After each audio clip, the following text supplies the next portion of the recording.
السلام عليكم ورحمة الله وبركاته. الناس بدأت بدري بدري. امبارح بس تمت قرعة الدوري الممتاز ومسكتناش بقى.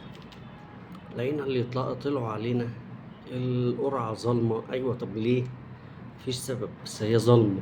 أيوة يا حبيبي، ليه؟ مفيش، أنا ماليش دعوة، هي ظالمة. طلع علينا كابتن رضا عبد العال. القرعة دي معمولة مخصوص علشان موجهة علشان الأهلي يكسب الدوري. ليه يا كابتن رضا؟ قالك علشان ما لعبش بيراميدز بالسكواد ده في أول ماتش. اللي هو أنت عايز إيه طيب؟ أنا مقدر إن ده أكل عيش الناس دي، وإن في سكريبتات مكتوبة، واللي طلعوا علينا قالك أصلي هي ظالمة لأن الأهلي مش بيلعب الإسماعيلي في إسماعيلية. كل سنة تسمع نفس الكلمة. انا مش عارف الناس دي هيعملوا ايه السنة الجاية لما الاسماعيلي ينزل دوري درجة تانية. مش عارف هتتكلموا في ايه.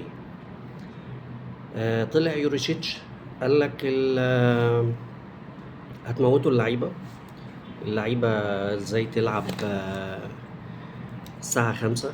ده حاجة تموت وحاجة. قال كلام غريب يعني. تمام. مبدئيا القرعة، كل فريق هيلعب 20 ماتش. الأهلي هيلعب 5 ماتشات الساعة 5، 11 ماتش الساعة 8 بالليل، وأربع ماتشات في شهر رمضان الكريم، كل سنة وانتم طيبين، هيبقوا الساعة 9:30.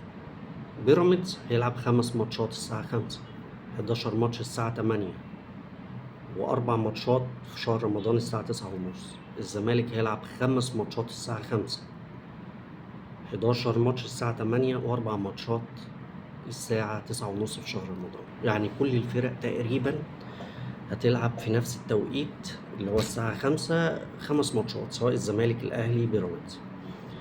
انت ممكن تتكلم في حاجة تانية، في ان الاهلي والزمالك هيلعبوا انبي مثلا في استاد المقاولين العرب، لكن بيراميدز هيلاعب انبي في استاد بتروسبورت، وكلنا عارفين بتروسبورت ملعب ضيق شوية فبيقرف اي فريق بيلعب فيه الا الفرق اللي متعودة على اللعب فيه زي انبي يعني.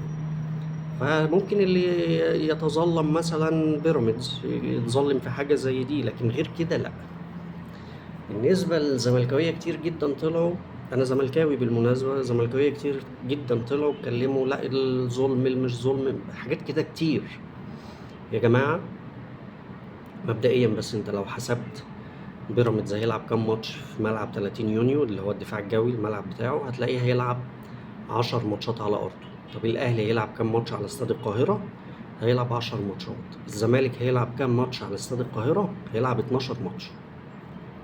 يعني ده الزملكاوية اللي طالعين أصل القرعة ظالمة. يا جماعة احنا عايزين نركز في إن احنا بنبني فرقة، عايزين نبقى جوه الملعب مش براه، ما نشغلش اللعيبة بحاجات تانية بره الكورة.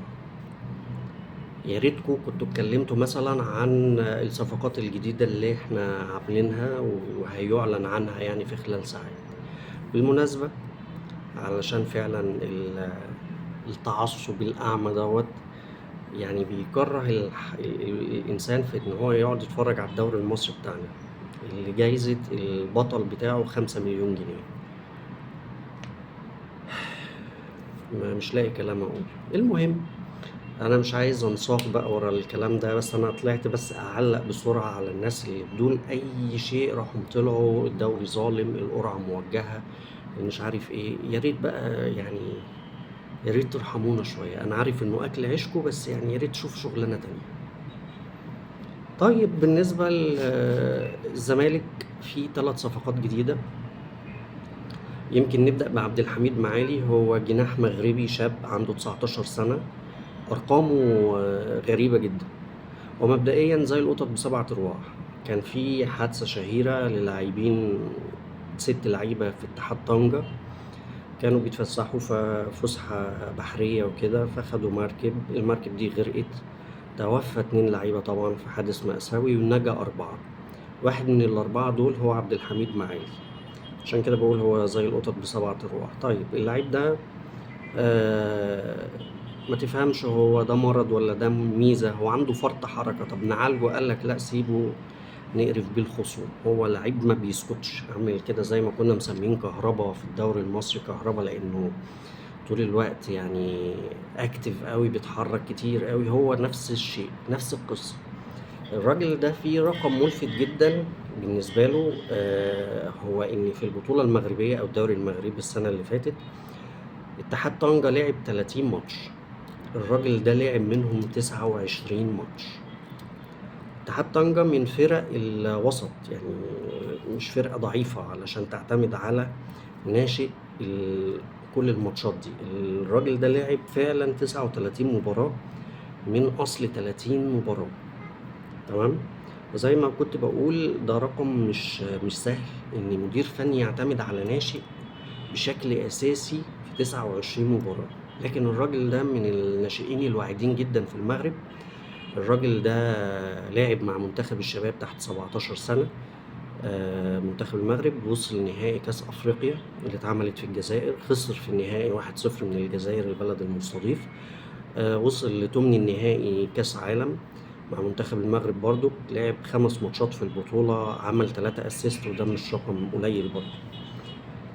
اتحاد طنجة طبعا السنة اللي فاتت كان ختم الدوري في المركز العاشر، لعب 30 مباراة، فاز في 9 وتعادل في 10 وهزم في 11 ماتش.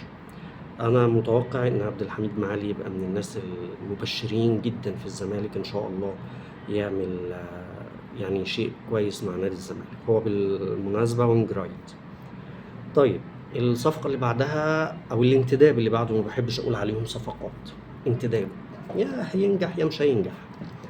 الانتداب اللي بعده أحمد ربيع. أحمد ربيع لعيب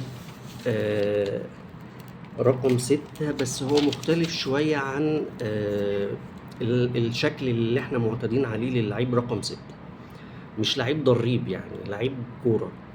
أحمد ربيع فيه ميزة بتميزه عن كل اللعيبة اللي بيلعبوا 6 من وجهة نظري، إن التوقع عنده عالي قوي، بيبقى متوقع الباص اللي هيتعمل، فبالتالي بيتحرك بدري شوية، بيقطع الكورة بدون التحامات ولا الكلام ده كله. هو بيلعب على التوقع عنده عالي قوي. في ميزة تانية، الباص او القطعة اللي هو بيعملها دي بتبقى كتير جدا، هي الباص، يعني هو بيقطع وبيعمل الباص بلمسة واحدة، فده بيخليك في التحول سريع جدا. احمد ربيع لعيب مميز جدا، الفيجن عنده عالي قوي. في اي مكان في الملعب في مساحة انت موجود فيها هوصل لك الكورة. رجليه حساسة جدا كمان، الى جانب ان رجله اليمين تقيلة جدا، يعني بيشوط شويط، يعني من اللعيبة الشويطة. احمد ربيع السنة اللي فاتت لعب 18 مباراة مع البنك الاهلي من اصل 25 مباراة، اللي بيخلينا اقول انه مش ضريب، ان لعيب 6 في 18 ماتش واخد 3 انذارات بس. كان بدأ في السكة الحديد، واتنقل للبنك الأهلي سنة 2023، واتنقل لنادي الزمالك السنة دي. أتوقع إنه يكون لعيب مؤثر في خط وسط نادي الزمالك، لأنه فعلا لعيب كويس جدا. طيب محمد إسماعيل مدافع من وجهة نظري، يمكن تكون صح ويمكن تكون غلط، مدافع عادي، يعني بالنسبة للمدافعين في الدوري المصري كلهم تقريبا الفروقات ما بينهم قليلة قوي. فمحمد إسماعيل أنا شايفه مساك عادي، لكن بيقدر يطلع بالكورة بشكل سليم، ودي يمكن ميزة مش موجودة عند لعيبة كتير في الدوري المصري. دول محمد إسماعيل يمكن السنة اللي فاتت نسينا نقول إنه لعب 20 ماتش من 25 مع 4 إنذارات، مش عدد كبير بالنسبة للمساك يعني. الراجل ده كان بدأ في نادي أسوان سنة 2019، وراح إنبي سنة 2020، واتنقل لنادي زد سنة 2023، وهو دلوقتي موجود ضمن صفوف نادي الزمالك. فإن شاء الله نادي الزمالك في طريقه لبعض الصفقات تاني، وإن شاء الله لما يتم تأكيد صفقات تانية هنطلع نتكلم عنها بشكل أكبر إن شاء الله. وإن شاء الله نلتقي في حلقة تانية. شكرا.